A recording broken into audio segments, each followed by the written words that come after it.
Hello. Yes, Kanji FPL. Welcome back to the therapist's office. How was your game week this week? Hey, buddy, this game week was bloody bananas. Man, I got 21 points. Last year, I used my free hit. I got 121 points. Bloody bullshit game, yaar. Every week, Ollie Watkins kicking my butt. Jared Bourne, no penalties, but he gets goals every single game. When I free hit them in, what did they do? Blanks. Nothing. No returns. This game is bloody bullshit, yaar. Right. At least you got your thoughts out there. I didn't mean to be offensive, but at least you got a green arrow. And I just wanted to let you know you're welcome back anytime, bro. Oh, I'll be back very soon. Trust me, man. How's it going, guys? It's your boy Kanji FPL. Welcome back to the channel. Hopefully I could make you guys laugh because it was a pretty miserable free hit. So we'll go through my Gameweek 29 free hit results as well as some news that came out about what the fixtures are going to look like. They're finalized from Gameweek 30 to Gameweek 38. So we'll go through the fixtures as well as understand what is the best chip strategy going forward and what is the best chip strategy for my team specifically. There's a lot of information we need to get through, so let's jump right into it. In Game Week 29, it was either use your free hit or take a big hit. And honestly, it was a pretty miserable week. But if you look at my Game Week rank, I finished at around the 1.4 million mark. And that actually gave me a green arrow of 3 points above my safety score from 450k to 430k. This was actually Game Week 29. I couldn't even get 29 points. Can you believe it? It was such a low scoring week. Glad to get a green arrow and just happy that I don't have to keep these gondos in my team for the rest of the season, man. Moving on to what my team looks like for next week. Again, a very solid rank at 430k. My goal is to finish in the top 100k, and regardless of my chip strategy, that is not going to change my overall season goal, and I think I can achieve it. I still have my bench boost and my triple captaincy chips still to use, which should help me climb the ranks, especially at this point in the season, although I don't have a wildcard in my back pocket, so I do have to be patient with my transfers. I've got 5.3 million to spend in the bank, and if I'm being completely honest, I really want to bring in the Egyptian king. I think Salah will be the highest scoring FPL player from now until the end of the season, and I think we just have to look and decide who is the best player to sell in order to bring him in. There was some news about fixtures that were released, and let's jump right into analyzing what these mean. Boom. So I have disappeared from the screen so you can see everything that's on it. This is what the FPL landscape looks like from Game Week 30 to Game Week 38. The chart on the left is from Ben Krellin and the chart on the right is from FPL Spaceman. Now I'm not sure if you're an analytical person or a visual person, but for me the Venn diagram is easier for me to understand teams to target, and the chart on the left is better for me to look at from an overall season perspective. So using the charts that you prefer, I think the thing to focus on is that there are doubles that we need to pay attention to. There are lots of teams that are doubling in 34, and we should own a lot of players from these teams. As an example, we should have some Arsenal players, some Bournemouth players. They just recently had another double game week. Some Liverpool players, and maybe you'll have like a Pickford in there, maybe an Ebriche Eze, maybe an Ait-Nouri. So there are some players that you'll have that do involve players that double in Game Week 34. The interesting thing to notice is that Chelsea and Spurs are really interesting because they have a double game week in 36 as well as 37. So they will be key teams to target, regardless of which strategy that you're going for. And lastly, if we look at the teams that are doubling in 37, we've got Manchester United, Manchester City, Newcastle, and Brighton. If you notice, there are no teams that double in Game Week 34 and in Game Week 37, meaning that you kind of want to have two different teams in both game weeks. So how is that going to be possible? And that is where using your chip strategy will give you a massive advantage. This is where the people that are good planners and really interested in FPL separate themselves from the casuals. Over this 30 to 38 fixture run, the creme de la creme will rise to the top. If you got to this point in the video and you haven't subscribed, what are you doing? Go hit that like button, hit that subscribe button. Hopefully I provided some value to you over the course of this video. Doritos, Ruffles, Lay's, the more chips you have, the better it is for you. Because if you have some chips, that means you can go more all into the double game weeks rather than having to find a balance between one double game week and another. I think there are 4 main chip strategies that we should discuss, and I think you have to understand that it's very team dependent. Whichever chip strategy that you have will be relative to what team you currently have and how likely you feel like you can navigate from 30 to either 34 or 37 without using some chips. So these are the 4 main chip strategies that I think we should be targeting. The first one would be a wildcard 30 and bench boost in 34. the distance between the wildcard and the bench boost is fairly small, and you can go heavy and target players that play for Liverpool and Arsenal. If we look at Liverpool's fixtures, they've got Brighton, Sheffield, Manchester United, Crystal Palace, and then a double game week, which is favorable. If we look at Arsenal, they have a tough fixture this week with Man City, but then they've got Luton, Brighton, Aston Villa, and a double game week with the Wolves. So I think those are favorable fixture runs, and you can trust them from an offensive perspective and a defensive perspective. One thing to notice is that if you target too heavy onto Game Week 34, you're going to keep yourself exposed from Game Week 36's double game week as well as the Game Week 37 double game week. And that's why I think if you're looking to bench boost in 34, you're going to have a suboptimal bench boost in order to maximize the amount of points from Game Week 30 to Game Week 38. The reason being is that you want to have some of the Chelsea players in your team in Game Week 34 so you can focus your transfers in Game Week 35 and Game Week 36 to bring in Spurs players, because you have to notice that Spurs do not have a fixture in Game Week 34. That's really, really important for you to know. One of the advantages about getting rid of the bench boost early on is that you can target premium players after Game Week 34's bench boost. For example, if you've already used your bench boost in Game Week 34, you can target Kieran Trippier, who has really good fixtures from Game Week 35 until the end of the season, where Newcastle will have Sheffield, Burnley, a double game week, which is not really good for a defender, but if you look at all the doubles in Game Week 37, there are not that many good games for defensive returns, apart from maybe Spurs, who have Burnley in there. But apart from that, there aren't many defenders that you can target and rely on for clean sheets or even attacking returns. And I think Trippier is just the best defensive option in FPL right now. And I think he would be someone that you could target if you didn't have a bench boost to use in Game Week 37. But if you do, I'm not sure you can afford having such a premium option in your defense, especially looking at the amount of teams that double. Because Chelsea, Spurs, and Man City, Man United, and Newcastle have double game weeks, you'll want to bring in players from those teams, and they're very pricey. So I think having a premium option in your defense like Kieran Trippier, if you bench boost in 34, could set you apart. On top of that, you could go for somebody like Pedro Porro, whereas others will have to go for Udogie or maybe Van de Ven. In addition, you'll have the best Spurs because you can get to Maddison, Son, and Pedro Porro, while others will try to cut corners with maybe a Richarlison or maybe even a Van de Ven or a Ricario. So that's something to keep in mind. And lastly, I think the reason why I like the bench boost in 34 strategy is that you don't have to go all in on Spurs and Chelsea. You can keep some faith in the Liverpool and Arsenal players. I know they don't have double game weeks from game week 35 to 38, but those are teams that I trust more. And when we look at the game week 38 fixture in particular, in the last week, I think you're going to want to have some Liverpool and some Arsenal players. And if you go heavy on the bench boost in 37, I doubt you'll have many of them and you'll be scrambling in game week 38. The second chip strategy would be a wildcard in game week 30 and a bench boost in game week 37.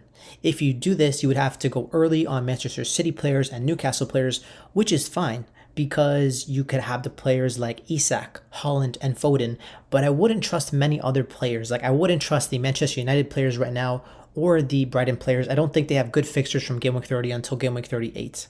One of the keys about wildcarding in game week 30 and bench boosting in game week 37 will mean that you have to go heavy on Chelsea and Spurs. And that's not going to be a bad idea, given the fact that they have a double in 36 and a double in 37. But if we look at their fixtures, for example, for Spurs, they have some mixed fixtures. They've got Luton, West Ham, Forest, Newcastle, Arsenal, Chelsea, Liverpool, City. There's some tougher fixtures built in there. So how well players like Maddison, Son, and Palmer do as your differentials will determine the success of your chip strategy.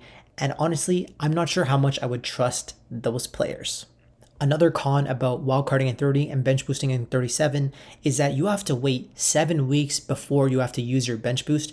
And during that time, there will be changes in players that are going to be part of the starting 11. There will be injuries. There will be suspensions that will change the players that you wanted to target during that time.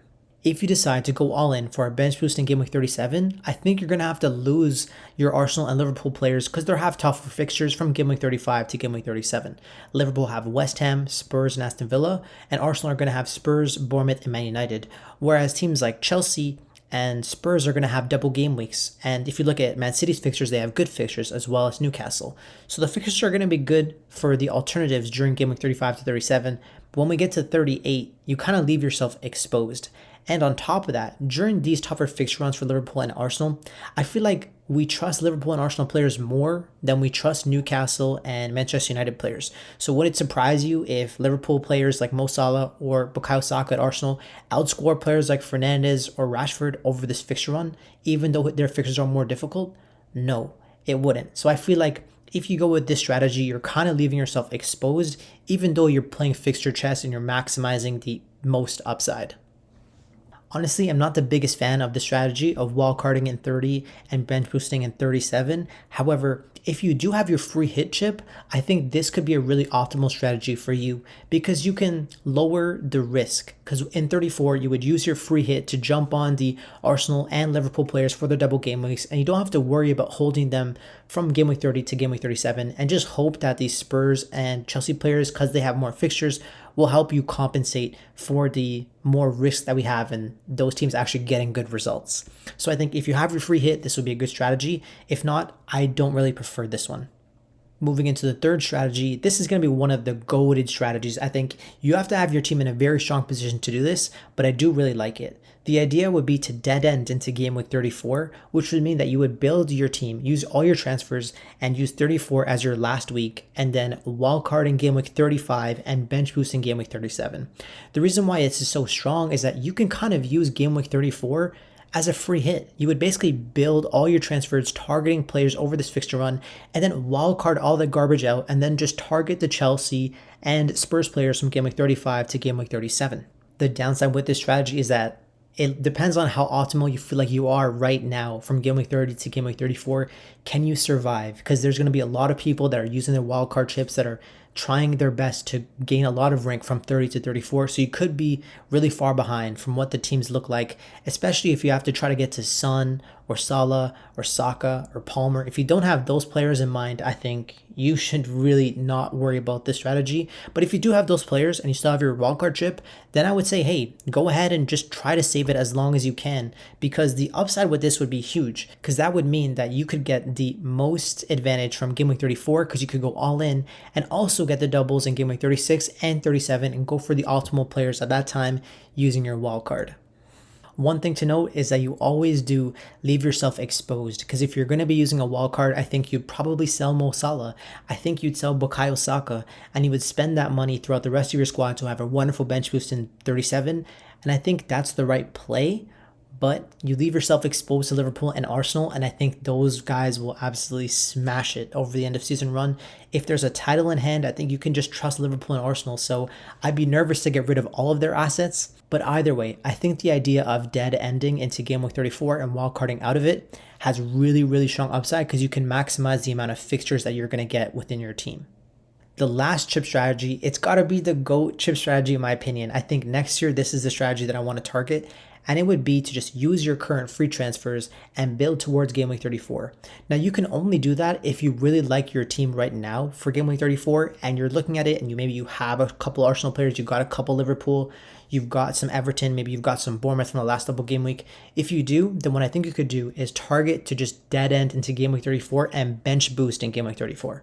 That is what could be a huge differential. So this strategy would be dead ending into game week 34, bench boosting, and then wildcarding after that. The reason being is that you're kind of getting the best of both worlds, where you're able to go all in into game week 34, and after you wildcard, you can put all your money into the first 11, and you don't have to worry too much about depth, and just get the premium options from all the positions across your starting 11. As an example, you could go all in game week 34. You could get the 3 best Liverpool players, the 3 best Arsenal players. You can get 3 Bournemouth. You can get an Everton player, a Wolves player, wildcard out of it, and then just get the premium players from all of the best teams that are going to be doubling. You could go for a triple up of KDB, Foden, and Haaland. You could go for Fernandes and Rashford. You could go for Son and Maddison. You could go for Pedro Porro and Trippier. So there's going to be a lot of upside with going with that strategy. But again, you have to really like the way your team looks from game week 30 to 34. And I feel like if you don't like the way your team looks from 30 to 34, it's not worth the upside of what you could get from 35 onwards. So it really just depends on what's the best chip strategy for you. But I honestly really believe this idea of bench boosting in 34, wildcarding out of it, and targeting the premium players will probably be the strategy that has the highest upside from now until the end of the season. Now that you have a better understanding of what the fixtures look like from Game Week 30 to Game Week 38, I think it's time we just look at my team and try to understand what is the best chip strategy for my squad. If I'm looking at my team in particular, I have a lot of players that are going to be involved in all of the different chip strategies. I mean, I have the key players from Chelsea. I've got 2 of them already. And I also have some Man City players and they double in 37, but I do feel like a majority of my players double in Game Week 34. I've got triple Bournemouth with Zabani, Semenyo, and Solanke. I've got my Virgil van Dijk who doubles in 34. I've got Pickford and I've got my double Arsenal. So I'd say a majority of my players do fit into the bench boost in Game Week 34 chip strategy. And I do have 3 or 4 other transfers that I need to make on players like Doughty, Botman, and Kaminsky. So I feel like as long as I make those cleanse transfers and clean them up and bring in players that would double in Game Week 34, bench boosting in that week does make a lot of sense. And that would mean that I would use my triple captain in either Game Week 36 for Chelsea and Spurs' double game week, or I would use it in Game Week 37 where a lot of teams have their double game week. And I honestly have my triple captain earmarked for either Erling Haaland and his double or Heung-min Son and his double. We can decide closer to the date. Maybe there's another player that's in form that puts their hand up, but we'll decide later on. Now that we have decided on when is the best time to use my chips, I feel like I need to focus on what to do this week because there is a gaping hole because my team does not have the Egyptian king, Mo Salah. I mean, I'm a Liverpool fan. There's no way I would go without the Egyptian king at this point. So I'm looking at my team, and because Arsenal have their double game week in 34, I shouldn't be selling either of those players. And if I sold Cole Palmer, I just wouldn't have enough money to get to Mo Salah. So I have 2 options. I either sell Son or Foden, and that's the big question this week. Looking at the underlying XGI per 90 for Son versus Foden, Son is 20% stronger than Phil Foden non-penalty. On top of that, Son is the penalty taker for Spurs, whereas Foden is not the penalty taker for Man City. If we look at the FPL points per match and the FPL points per start, Son is 1.0 stronger in both categories. If we look at the team data attack, Son is playing for the 7th best attack in the league with an underlying XG of 50, whereas Phil Foden plays for Manchester City, who have the 2nd best attack in the league with an underlying XG of 57.5.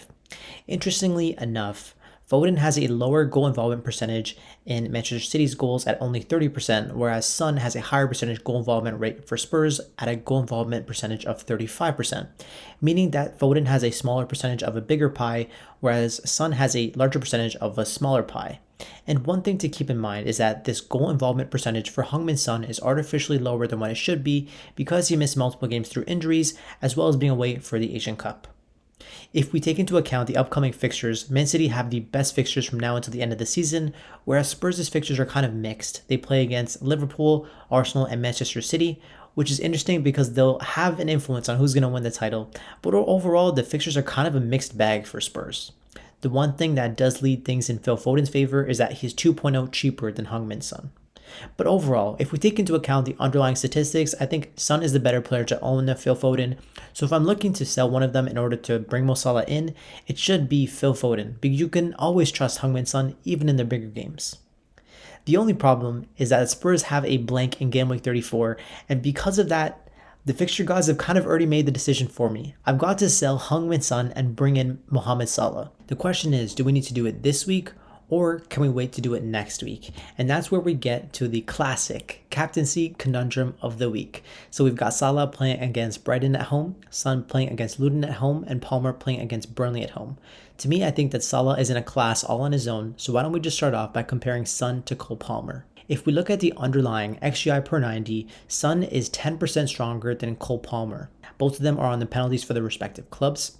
If we look at the FPL points per match metric, I feel like it's not a fair representation for Cole Palmer because he was coming off the bench for Manchester City at the beginning of the season, and I'm not sure he was starting some of the games for Chelsea as well. So I feel like a more fair comparison point would be the FPL points per start.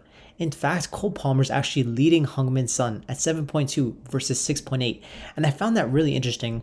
But you know what? I dug into it deeper and I found that if we normalize for penalties, then Son's FPL points per start would be at 7.8. And then this wouldn't really be a big discussion in my opinion. Moving on to team data attack, Spurs are the 7th best attack in the league, whereas Chelsea are the 6th best attack, so fairly even. If we look at the goal involvement percentage, Son is involved in 35% of Spurs' goals, whereas Cole Palmer is involved in 43% of Chelsea's goals. And recently, it just seems like every time Chelsea are scoring goals, Cole Palmer just feels inevitable. He's genuinely involved all the time, so his high goal involvement rate makes sense. Maybe it's slightly artificially higher than what it should be because of the extra penalties he's gotten, but in general, I feel like that doesn't make sense. And I want to remind you guys that, again, this goal involvement percentage for Son is slightly lower because of the games he missed through injury, as well as being away from the Asian Cup. Moving on to opponent defense, Son is playing against Luton, who are the worst defense in the league, conceding an XGC of 62 over the course of the season, whereas Palmer is playing against Burnley at home, who are the 18th worst defense, who have conceded 52 XG so far this season. So they both have favorable opponents, and overall, if we normalize for penalties, it does seem like Son stands out to me, so I think I would captain Son over Palmer this week. And this is where we move on to the $1,000,000 question of captaining Mo Salah or Heung-min Son. And this is where things start to spice up. Because if we look at the XGI per 90, Salah is at 0.8, whereas Son is at 0.6. So that's a green tick in Mo Salah's favor. Both Salah and Son are on the penalties for their respective clubs. If we look at the FPL points per match as well as the FPL points per start, Salah is clear. He's 1.0 stronger than Son. However, if we normalize for penalties, similar to the Cole Palmer situation, if we gave Son 4 penalties, his FPL points per start would be around 7.6, which means that Son is kind of keeping up for Salah in terms of FPL points per start, even though he's only getting 0.6 XG, whereas Salah is getting 0.8 XGI per match. And I find that really interesting. And the reason is because Son is one of the best finishers in all of world football. But either way, that's got to be one of the most interesting statistics that I've found, is that Son is able to keep up with Mo, even though he's getting less chances. That's crazy. I really wish I'd be able to just keep Son, but it's just unfortunate.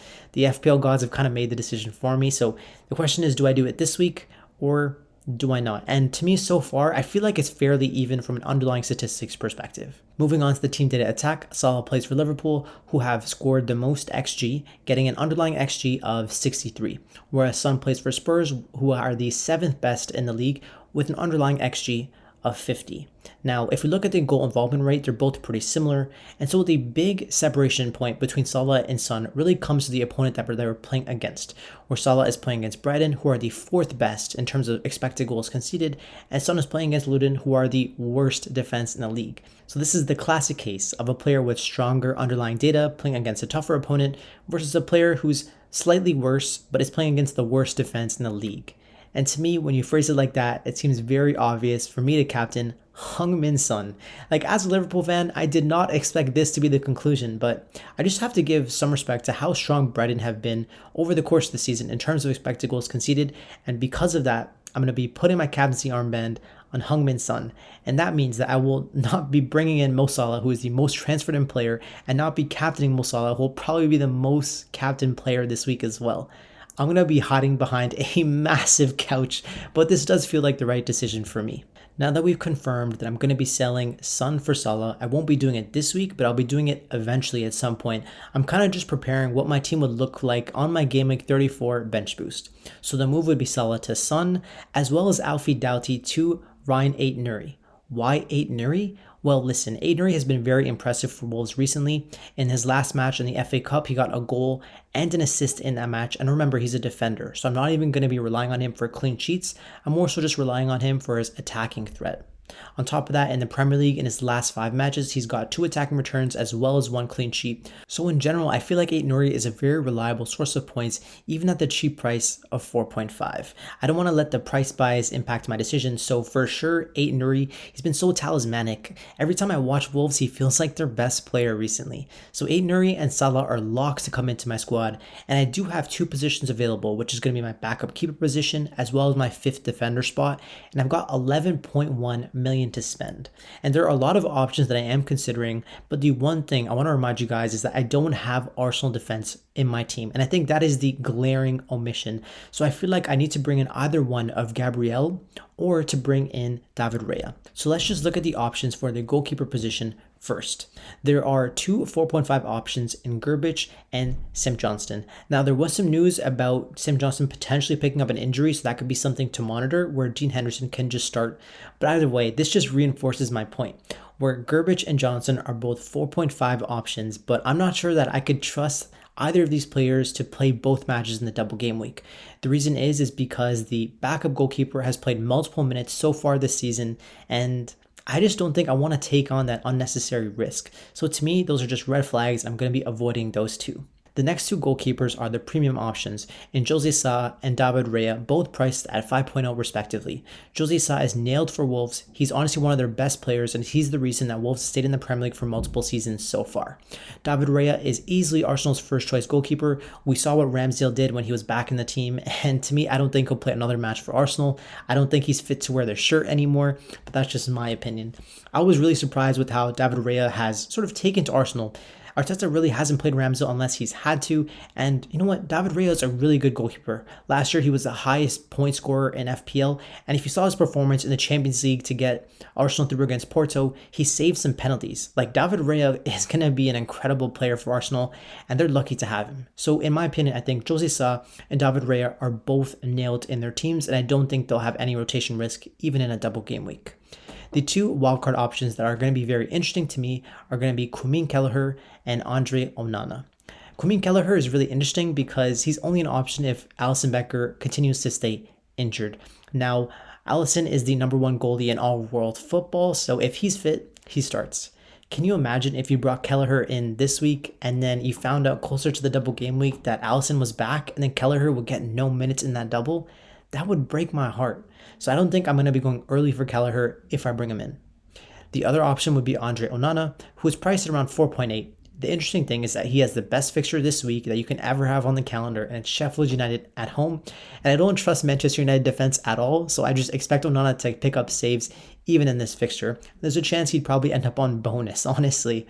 But in general, the reason why Onana is so good is because he has good fixtures after game week 34 and he has a double game week in 37. The downside to going with Onana is that I have Jordan Pickford as my first choice goalkeeper, and I honestly really rate him. He's England's number one, and the interesting thing is that Pickford has Sheffield United at home in game week 37. So I'm not really worried about playing a keeper in that week, and so I want to just focus on bringing in a keeper that I think will score the most points in game week 34. So to me, that does seem like the three options of Sa, Raya, or Kelleher are probably the best choices for me. So right now, I'm not sure on which goalkeeper I want to go to, but I just want to be monitoring that situation. Moving on to the defenders that I am considering for game week 34, I have priced the defenders from the most expensive on the top row to the cheapest on the bottom row. Gabriel is easily the defender that stood out the most. In fact, he has punished me weekly. He's been getting clean sheets or goals in almost every week. He's so inevitable, and I just feel like he's the best option to go for. But the problem is that Kiwior is there, Timber is there. There's going to be some sort of rotation as Arsenal get to the end of the season, playing in the Champions League as well as the Premier League. So I'm not sure who's going to be missing out. Maybe it's Gabriel, maybe it's White. There's no chance Saliba is going to miss a single minute for Arsenal. I think he's the only player for Arsenal to actually get every minute in the league. So there's no way I would expect Saliba to miss minutes. So Gabriel could potentially be more of a rotation risk, but he counteracts that with having the high attacking upside because he's the main aerial threat for Arsenal. So to me, he is the standout option and the one that I should be looking to bring in, but I think there is slightly more rotation risk than people care to admit. Some backup options would be Diego Dalot, who has very strong attacking threat for Manchester United, and Malacia is not really getting minutes. I think Lewis Shaw might return after international break, but I just think Dalot is so attacking that he should definitely get some minutes, whether at left back or at right back for Manchester United. Some of the sleeper picks this game week would be Tariq Mitchell, Rayan Ait-Nouri, and Mikalenko for Everton. All of these options both have 2 games at home, and I know clean sheets are hard to come by, but all of these defenders have very strong attacking threat. One interesting option to discuss would be Marc Guéhi, who's an England international, and I think he'd probably make the plane for Southgate. At least I would take him on the plane. So I think he's a really good center back. The problem is that he's currently injured, and his replacement is Chris Richards, priced at 3.9 in FPL. He's an American international. He's been starting for them while Marc Guéhi's out. I would expect Richards to play both games. So if you don't have too much money to spend, he could be an option that you're considering. One wildcard option, similar to Kelleher in the goalkeeper position, is going to be Connor Bradley in the defender spot. Now, Trent Alexander-Arnold is the main right back for Liverpool, but he could potentially play some minutes in midfield. But overall, if you're Jurgen Klopp, the question I'd ask yourself is, would you risk playing Trent Alexander-Arnold twice in a week when he's just got an injury that's happened for the second time already this season? The answer to me seems like a no. I feel like Bradley is guaranteed to start one match in the double game week, and the upside of what this guy can do is huge. He's averaging 7.1 FPL points per start, so he could be a diamond in the rough. The last defender that I want to discuss at the 4.2 price bracket is Jareth Branthwaite. I think he's going to be on the plane as well. I feel like England are just really short for center back options, but Branthwaite has been very impressive. Even though he plays for Everton, he does have some solid attacking threat, but I think realistically Tarkowski has better underlying XG, and I think Mykolenko just has more attacking upside than Jareth Branthwaite, but it's just his price. So if you don't have too much money, then I think he could be a realistically good option on the bench boost in Game Week 34. To me, there are a few standout options with Gabriel, Ait-Nouri, Mykolenko, and Connor Bradley. These are going to be the main players that I'm considering, and I haven't really made my mind up about which direction I want to go, but those are the main options for me.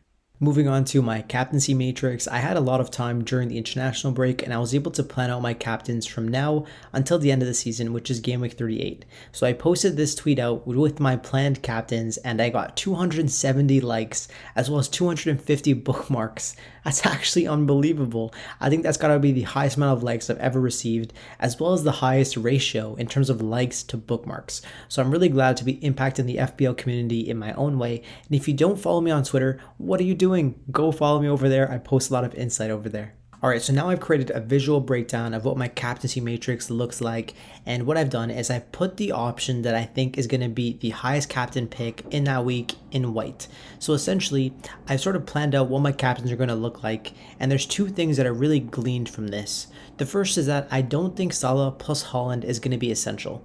When I was in the early parts of the season, I was thinking to myself that I want to improve my team value as much as I can so I can afford Salah plus Haaland at the end and I don't have to worry about owning the two best players and deciding to pick one or the other. But I do feel like the best strategy at this point, if you look at the captains, is probably just to own Salah from now until 34 and then flip that money from Salah into Haaland from Game Week 35 onwards. I feel like that is the best strategy, and I don't think you need to worry too much about owning both of them, even if your team value is low. But if you can afford to own both, then of course do it. They're the best players in the league. The second piece of insight that I noticed is that there's a lot of debatable weeks in terms of going against the template captain. Now, we're going to have to break each captaincy decision down week by week to decide who we decide to go for, but I think there's a lot of room to take on risk and climb the ranks. Not only can you bring in differentials to your team, I think you can also captain differential as well. There are so many viable options. So for those of us that are sitting in the top 500k or the top 1 million that want to join the top 1% of FPL managers, don't give up hope. There's a lot of room to climb the ranks. And you know what? There's so much chaos going on with all these fixtures, but don't forget, chaos is a ladder. So the $1 million question this week is to captain Mo Salah or go without Mo Salah. And based on my analysis, it seems very clear to not optimize this week, but to optimize the points from now until the end of the season, that I have to stay patient and bring Mo Salah in next week and not this week. Salah is going to be the most transferred in player and probably the most captain player as well. As a Liverpool fan, it's going to be very tough to watch this game on the Sunday, but at least I'll be able to have somebody like Virgil van Dijk in my squad playing against Brighton at home. I'm not really expecting a clean sheet in this match, but I think from now until Game Week 34, Virgil van Dijk is a wonderful differential and I'm just going to start him in every week. I don't know where the points are going to come from, but I know the points will come. So I'm happy to have him in my squad. Moving on to Malo Gusto, he's got Burnley at home. He's only priced at 4.2 by the way. He's definitely one of the best differentials in the game right now. The thing is that Reece James is always going to be an impending threat. We all know how good Reece James is, but his track record kind of shows me how much we can really trust him. He's only really played, 8 matches this year, so I'm not really worried about it. And Malo Gusto's been playing so well, Chelsea don't even need to force Reece James back. But I know that the Euros are coming up and Reece James will probably want to get minutes, so he'll have a chance to be selected by Gareth Southgate. But at this point, when you look at the right back competition for England, there's so many different options. You've got Walker, Trent, and Trippier. I don't really think Southgate will even consider Reece James, regardless of how many minutes he gets from now until the end of the season. So regardless, I'm really excited to have Malo Gusto. He has very strong attacking threat, and it's going to be one of the best teams with a high potential chance for a clean sheet this week. Then I've got Zabani, who has very little attacking threat, but Everton really struggle to score goals. They create a lot of chances, but Calvert-Lewin and Beto have been fluffing their lines. They've been underperforming their XG all season. So I'm excited to have a Bournemouth defender, though it seems almost impossible to keep a clean sheet in the EPL this season. And I'm glad to have Jordan Pickford counteracting that. So hopefully that'll be a low-scoring game, a 0-0. Crossing my fingers, that's all I'm going to be asking for. Then I've got Palmer and Son, two of probably the best options in the FPL game week, both of them on penalties at home. I'm really excited to own them. And then I've got 4 players in the game of the weekend for Arsenal versus Manchester City at the Etihad.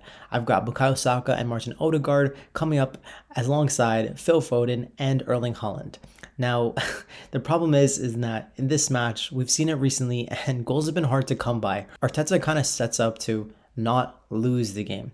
And so I'm not expecting that many goals, but Arsenal are going to be going to the Etihad. And that's the thing, is I would give Man City the advantage. And so I honestly feel like Man City have a very strong chance to stamp their authority on a title charge and send a message to the rest of the league and just pick up a win. So I'm not going to consider captaining Haaland, but I'm really glad to at least own him, especially at home. But I've seen what Saliba and Gabriel did to him in the earlier game this season, so it wouldn't surprise me if it was a blank for him. But I'm excited to have Haaland in my squad. At least I own him, and it's going to be one of the last weeks where he'll be a differential and maybe even below 100% for one last time. Lastly, I've got Dominic Solanke playing against Everton, and I also own Pickford, so that'll be some sort of damage limitation, where Solanke is kind of a differential. And I've seen a lot of people that are on wildcard getting rid of Solanke, but again, he has a double game week in 34, and he's on penalties. All right, so this is what my team looks like overall, and I'm really content with it. There's a chance I might just bring Ait-Nouri in for Alfie Doughty if he's looking to rise in price, but if not, I will likely just roll the transfer, and I'll probably just make my transfer next week of Son to Salah as soon as the game week is over and we see that Salah hasn't gotten injured. So I'm excited for what the season has from now until the end, but I am very nervous to go ahead into this game week without the Egyptian King in my team. If you got to this point in the video and you haven't subscribed, what are you doing? Go hit that like button, hit that subscribe button. Hopefully I provided some value to you over the course of this video. And if I have, that's your best way to show me some feedback. And I hope you have a wonderful day. Take care. Peace.